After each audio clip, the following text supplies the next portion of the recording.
అని చెప్తున్నాను కదా దాని రిలేటెడ్ ఇది ఈ Okay. సపోర్ట్ ప్యాకేజ్ అప్గ్రేడేషన్లో ఎందుకు సపోర్ట్ ప్యాకేజ్ చేయాలంటే ఎవ్రీ 6 మంత్స్కి మనం సపోర్ట్ ప్యాకేజ్ అప్గ్రేడేషన్ చేయాలి because to improve the functionality system performance improve అవ్వాలంటే ఖచ్చితంగా సపోర్ట్ ప్యాకేజ్ చేయాలి. Okay. ఇక్కడ మనకి 2 T కోడ్స్ ఉంటాయండి. So please remember SCAM and Then signed. 2 T కోడ్స్ ఉంటాయి. SPAM ఏంటంటే only for upgrade the support packages Okay. Components ని package upgrade package upgrade and components Okay. Upgrade చేయడానికి యూజ్ చేస్తాం. ఏంటంటే యాడ్ ఆన్ ఇన్స్టలేషన్ అంటే మనకి నంబర్ ఆఫ్ కాంపోనెంట్స్ ఆటోమేటిక్ వచ్చేస్తాయి. వాటితో పాటు ఇంకా ఏమైనా అడిషనల్ గా మనకి కాంపోనెంట్ యాడ్ చేయాలి అనుకుంటే this is same is the code add on installation add on add on installation.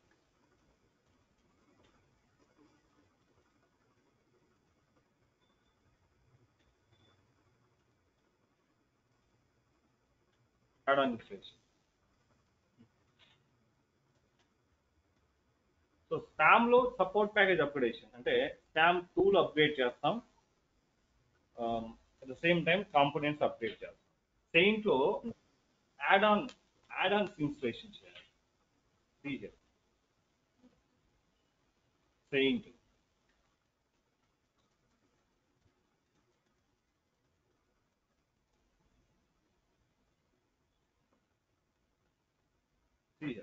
So these are the add ons. Add on ఇవన్నీ Yeah. Add ons. So Okay. ఇంకా మనకి as per the requirement business requirement అంటే client requirement తగ్గట్టుగా మనం ఇంకా add Ann's install చేయాల్సి ఉంటుంది. అవి మన ఆర్గనైజేషన్ చెప్తారు బట్ ఇక్కడ యాడ్ ఆన్స్ ఏది బట్టి అది మనం ఇన్స్టాల్ చేయకూడదు. యాక్చువల్లీ మనకు ఒక టీ కోడ్ ఉంటుంది SC30. SC38. SC38 లో ఒక ప్రోగ్రామ్ రన్ చేయాలి దట్ ఈస్ RTCC టూల్ అని ఒక ప్రోగ్రామ్ ఉంటుంది, దీన్ని రన్ చేయాలి. Okay. Tool not tool. ఇది మనం దీన్ని ఎగ్జిక్యూట్ చేయాలి. ఇది ఎగ్జిక్యూట్ చేస్తే ఇది సజెస్ట్ చేస్తుంది ఏ సపోర్ట్ ప్యాకేజ్ అంటే ఏ కాంపోనెంట్ అప్గ్రేడ్ చేయాలి. సో ప్రజెంట్ బట్ యాక్చువల్లీ ఇది కనెక్ట్ అవ్వదు మనకి ఎందుకంటే మనకి బ్యాక్ బోన్ కాన్ఫిగరేషన్ లేదు దీంట్లో ఈ సిస్టంలో. Okay. యూజ్ అవుట్డేటెడ్ రికమెండేషన్స్ ఇక్కడ మనకి చూపిస్తుంది ఏ సపోర్ట్ ప్యాకేజ్ వరకు మనం అప్గ్రేడ్ చేయొచ్చు అన్నది. సో ఇక్కడ చెక్ Okay. చేసిన తర్వాతే స్పామ్కి వెళ్ళి కాంపోనెంట్స్ కానీ ఇవన్నీ అప్గ్రేడ్ చేస్తాం, డైరెక్ట్ గా స్పామ్కి వెళ్ళి చేయము. సో కంపల్సరీగా ఆర్టీసీసీ టూల్ రన్ చేసిన తర్వాతే ఇక్కడ ఏదైతే సజెస్ట్ చేస్తుందో ఏదైతే అప్గ్రేడ్ చేయమంటుందో ఆ పర్టికులర్ కాంపోనెంట్స్ మనం అప్గ్రేడ్ చేస్తాం. RTCC tool okay. Confirm the Okay. Kernel upgradation మనం చూసాం కదా. కెర్నల్ అవును అంటే సార్. ఓఎస్ టోటల్ అవును సార్. ఓఎస్ లెవెల్లో మనకి సపోర్ట్ ప్యాకేజ్ అప్గ్రేడేషన్ చేస్తున్నప్పుడే ఓఎస్ లెవెల్ కూడా చేయాలి అంటే మీన్స్ కెర్నల్ అప్గ్రేడేషన్ కూడా చేస్తే Okay. So install back line install back line కాంకర్ అండ్ షెడ్యూల్ యాడ్ ఆన్. సో ఇది మనం చెప్తున్నాం కదా యాడ్ ఆన్ అనేది ఈ ఈ పర్టికులర్ కాంపోనెంట్స్ ని ఇన్స్టాల్ చేయడం కోసం. అవును సార్.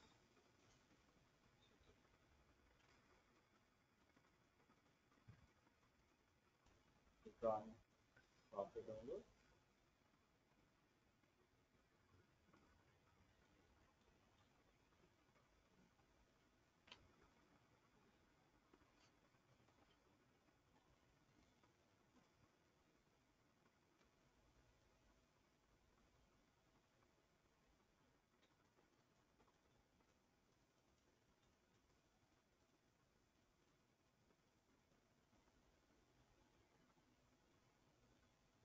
లేదు కదా.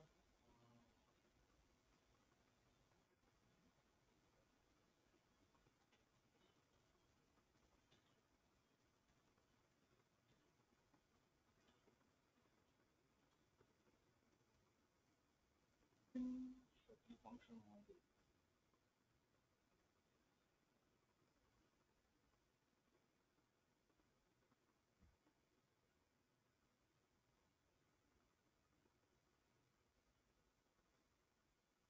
అదేనా?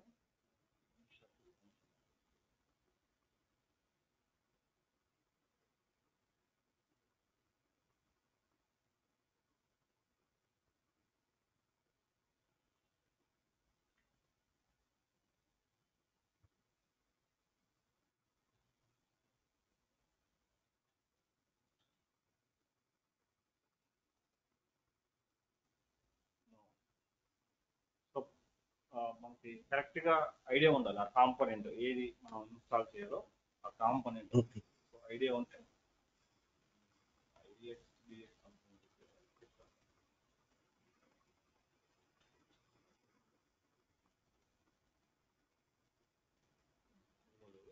సో అది that is suggested by your manager. So manager suggest okay. చేస్తారు. సో ఇక్కడ ఇదంతా మన ఎక్స్పీరియన్స్ అంతా పెట్టాం. సో ఇక్కడ మనం పైన ఏం చెప్పుకున్నామో సేమ్ అవే ఉంటాయండి ఇక్కడ. సో మనం ఏదైతే ఓకే. ఇక్కడ మెయిన్ ఇది ఒకటే మనకు మెయిన్ సమ్మరీ ఒకటే మనకు మెయిన్ ఇక్కడ ఇక్కడ సార్ సమ్మరీలో ఏదైతే పెట్టామో సో అదే ఓకే. ఉంటుంది ఇక్కడ.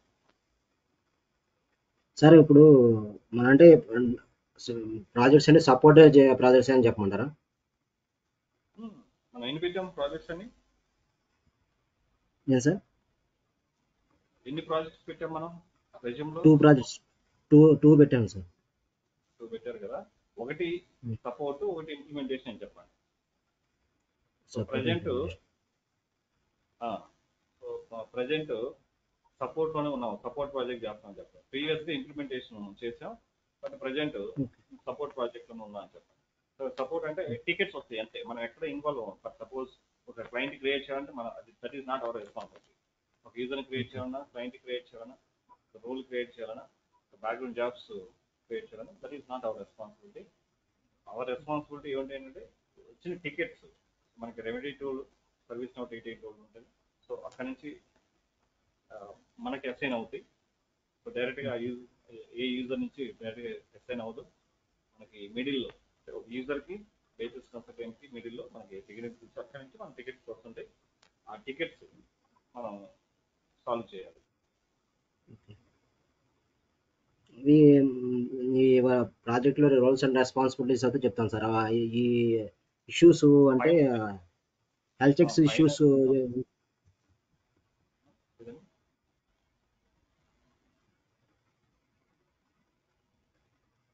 పైన ఏది చెప్పుకున్నామో అవే ఉంటాయి కింద కూడా, వీటిలో కూడా సేమ్ అదే ఉంటుంది. పైన ఏం చెప్పుకున్నామో సేమ్. ఓకే. ఎన్విరాన్మెంట్లో ఇప్పుడు హెల్త్ చెక్స్ చేస్తాం కదా, ఈ ఇష్యూస్ ఏమైనా ఫేస్ చేసి చెప్పమంటే ఏమైనా అడుగుతారా సార్ అలాగే? ఇది ఎన్విరాన్మెంట్ మీన్స్ అప్పుడు మనం సపోర్ట్ ప్రాజెక్ట్లో ఏ సార్ మానిటరింగ్ యాక్టివిటీసా? మానిటరింగ్ యాక్టివిటీస్లో నువ్వు ఫేస్ చేసిన ఇష్యూస్ ఏమైనా చెప్పమంటారా సార్? చెప్పండి. ఫేస్ చేసిన ఇష్యూస్ అంటే మనకి ఫర్ సపోజ్ టైమ్అవుట్ ఎర్రర్ వచ్చింది, టైమ్అవుట్ డంప్ ఒకటి వచ్చింది. Timeout dump. Okay. Timeout dump అంటే మనకి టైం ఉంటుంది. ఫర్ సపోజ్ మనం ఇంటర్నెట్ బ్యాంకింగ్, మనం ఇంటర్నెట్ బ్యాంకింగ్ యూజ్ చేస్తాం అనుకోండి. ఇంటర్నెట్ బ్యాంకింగ్లో మనం నెట్ మనకి నెట్ బ్యాంకింగ్లో లాగిన్ అయిన తర్వాత మనకి టైం ఉంటుంది. ఆ టైంలో కంపల్సరీగా యాక్టివిటీ చేయాలి. ఏదన్నా అట్లీస్ట్ మన మౌస్ అన్న మనం మూవ్ చేయాలి, లేకపోతే ఏమవుతుంది, ఇది వెయిట్ చేస్తుంది. ఒక 5 minutes తర్వాత ఆటోమేటిక్గా సెషన్ అవుట్ అవుతుంది. అవును సార్. ఆటోమేటిక్ సెషన్ అవుట్ అవుతుంది. మళ్ళీ మనం లాగిన్ అవ్వాలి. ఇన్ ద సేమ్ వే ఇక్కడ కూడా మనకి టైం ఇస్తాడు. మనం లాగిన్ అయిన తర్వాత మనం ఏదన్నా అట్లీస్ట్ ఏదన్నా ఒక యాక్టివిటీ చేయాలి. చేయకపోతే ఆటోమేటిక్గా మనం లాగౌట్ అవుతాం. So that is time out error అని వస్తుంది మనకి. టైమ్ అవుట్ ఎర్రర్ వచ్చినప్పుడు ఎలా చేయాలి అంటే, సో మనకు ఒక పారామీటర్ ఉంటుంది, ఆర్ఎస్పిఓ, sorry ఆర్డిస్ maximum work process runtime equal to, I think you remember, 600 seconds is the default time. ఈ 600 seconds లో ప్లేస్ లో మనం 18 seconds 1800 seconds 1600 seconds ప్లేస్ లో 1800 seconds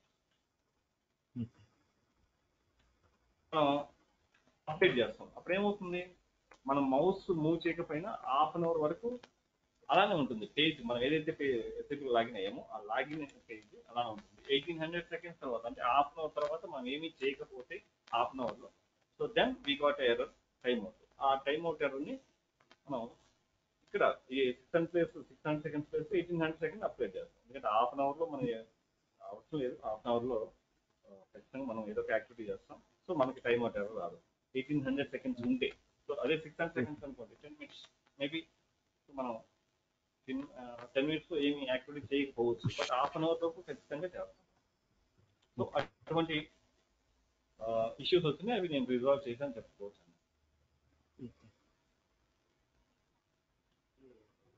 అంటే ఇప్పుడు లాంగ్ రన్నింగ్ జాబ్స్ కూడా అలా ఉంటాయి.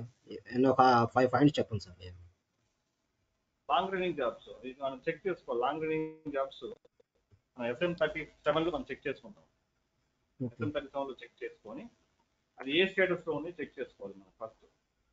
అది లాంగ్ అంటే ఎప్పటి నుంచి రన్ అవుతున్నాయి, ఎప్పటి నుంచి రన్ అవుతుంది చెక్ చేసుకొని దెన్ SM50లోకి వెళ్తాం మనం. SM50లో చూపిస్తుంది ఎప్పటి నుంచి కనెక్ట్ అవుతుంది, ఎప్పటి నుంచి ఆ పర్టికులర్ జాబ్ రన్ అవుతున్నది. దాన్ని బట్టి మనం యాక్షన్ తీసుకోవాలి.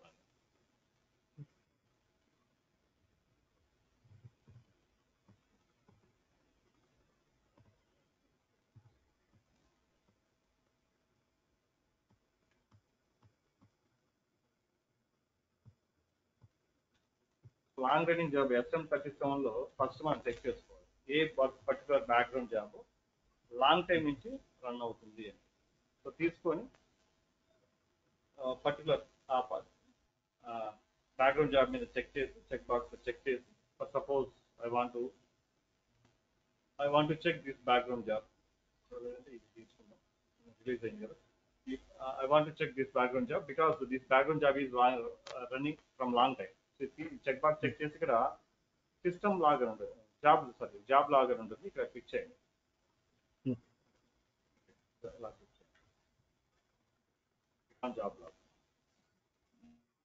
No job entries. ఓకే, దాంట్లో ఎంట్రీస్ ఏం లేవంటున్నాయి. ఓకే, ఇది తీసుకుందాం. Finished log job log. So ఇక్కడ మనం చూపిస్తుంది ఎప్పుడు స్టార్ట్ అయింది బ్యాక్గ్రౌండ్ జాబ్, ఎప్పుడు స్టార్ట్ అయింది 16/6/2024 అట్ ఎర్లీ మార్నింగ్ 12:30 స్టార్ట్ అయింది. స్టెప్ 1 ఎగ్జిక్యూట్ అయింది. ఫైనల్గా 12:31 17 సెకండ్స్కి ఫినిష్ అయిపోయింది బ్యాక్గ్రౌండ్ జాబ్. ఇలా మనకి చూపిస్తుంది అంటే ఎప్పుడు స్టార్ట్ అయింది. ఫర్ సపోజ్ ఇది 6th నాట్ 16 6th June 2024 నుంచి రన్ అవుతుంది అనుకోండి. Still it is showing like ready status are release అయిన స్టేటస్ అని చూపిస్తుంది అనుకోండి. ఇది మనం చెక్ చేయాలి. ఇక్కడ చెక్ చేసుకున్న తర్వాత then go to SM50 code. ఈ SM50లో చెక్ చేసుకోవాలి. ఆ పర్టికులర్ యూజర్ ఏదైతే ఉందో ఆ యూజర్ నేమ్ చూపిస్తుంది సిఎస్. ఇక్కడ మనం చూడండి మన పేరు చూపిస్తుంది, ఇక్కడ ఐడి అడ్మిన్ లాగిన్ అయింది. సో ఈ యూజర్కి ఇక్కడ చూపిస్తుంది. సపోజ్ అది హోల్డ్లో ఉంటే బ్యాక్గ్రౌండ్ జాబ్ అంటే ఏ స్టేటస్లో ఉంది, అంటే వర్క్ ప్రాసెస్ ఏ స్టేటస్లో ఉంది, హోల్డ్లో ఉందా, సిపిఐసి ఆ స్టేటస్లో ఉందా, లైక్ అనేది ఇక్కడ చెక్ చేసుకోవచ్చు. సో ఇక్కడ వచ్చిన ఇష్యూస్ని బట్టి మనం ముందుకు వెళ్ళాలి. అంటే ఏమన్నా there is no sufficient memory. So memory సరిపోకపోయినా అది లాంగ్ టర్మ్ నుంచి రన్ అంటే మీన్స్ రన్ అవుతూనే ఉంటుంది ఆ బ్యాక్గ్రౌండ్. అంటే కంప్లీట్ అవ్వదు, స్టిల్ రన్నింగ్ అన్నది. Because there are no sufficient means there is no sufficient memory. At the same time if there are no sufficient work process అంటే వచ్చిన టాస్క్ ని హ్యాండిల్ చేయడానికి వర్క్ ప్రాసెస్ కూడా సఫిషియంట్ వర్క్ ప్రాసెస్ లేదు, అప్పుడు కూడా background job is in means the background job is long running. So అంటే long time నుంచి రన్ అవుతూ ఉంటుంది background job because of there are no sufficient work process. Second point, if there is no sufficient memory. So memory సరిపోకపోయినా work process available లేకపోయినా అది run అవుతూనే ఉంటుంది. ఎందుకంటే there are no sufficient work process and there is no sufficient memory also. So అది మనం ఇక్కడ check చేసుకుంటాం. ఫస్ట్ SM37లో ఏ బ్యాక్గ్రౌండ్ జాబ్ అయితే లాంగ్ రన్నింగ్ లో ఉందో అది చెక్ చేసి నెక్స్ట్ SM50లో చెక్ చేస్తాం. ఇక్కడే మనకి మొత్తం తెలిసిపోతుంది స్టేటస్ ఏంటి అని, ఎందుకు లాంగ్ రన్నింగ్ నుంచి బ్యాక్గ్రౌండ్ జాబ్ రన్ అవుతుంది. So maybe there is LAN issues. So కొన్ని టైమ్స్ లో ల్యాన్ ఇష్యూస్ ఉంటుంది, అప్పుడు మనం నెట్వర్క్ అడ్మినిస్ట్రేటర్కి ఇన్ఫార్మ్ చేస్తాం. Okay. Okay. Okay. So first మీరు ఇంటర్వ్యూ స్టార్ట్ అయిన తర్వాత సెల్ఫ్ ఓకే. ఇంట్రడక్షన్ అట్లీస్ట్ ఒక 5 minutes అన్న సెల్ఫ్ ఇంట్రడక్షన్ చెప్పాలి ఓకే. అట్లీస్ట్. సో మీరు లైక్ మీ క్వాలిఫికేషన్ నుంచి స్టార్ట్ చేసి this is Kishore, I have completed my graduation from so and so university. After that, I got an opportunity as a basis consultant in so and so company. Present, I'm working as a basis consultant with five plus years of experience. So my brother is already working on SAP basis. He suggests me for SAP basis. So that's why in my beginning of my career, I choose SAP basis అని ఒక positive point add చేయాలి. Okay. So then I have monitor all the daily activities, daily monitoring activities అని మనకి ఒక 15 reports ఉంటాయండి. అవును. ఎందుకంటే ఆ డైలీ మానిటరింగ్ యాక్టివిటీస్ కామన్, అందరికీ కామన్. అంటే up to I think 5 to 6 years experience వాళ్ళ వరకు కామన్. అది ఖచ్చితంగా చెక్ చేయాల్సిందే. ఇక్కడ మీరు మీ సెల్ఫ్ ఇంట్రడక్షన్ చెప్పిన తర్వాత నెక్స్ట్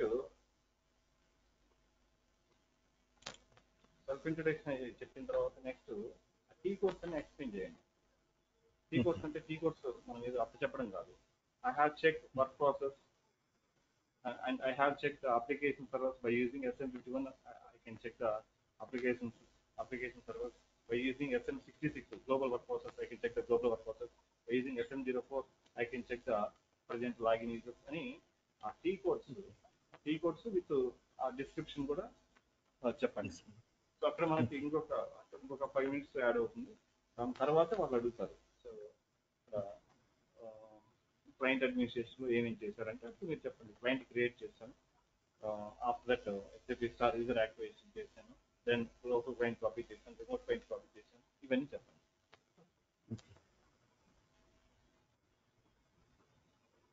ఓకేనా? Okay sir. ఇంకా అంటే ఇప్పుడు ఒరాకిల్లో అంటే ఇప్పుడు మనం ఏమన్నా ఇష్యూస్ ఫేస్ చేసాని ఏమన్నా చెప్పమంటారా?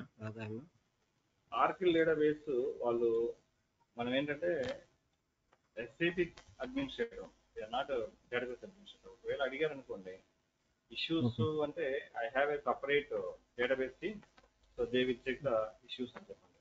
సో మరి మీ రెస్పాన్సిబిలిటీ ఏంటి డేటాబేస్ అంటే టేబుల్ స్పేస్ చెక్ చేసుకుంటాను.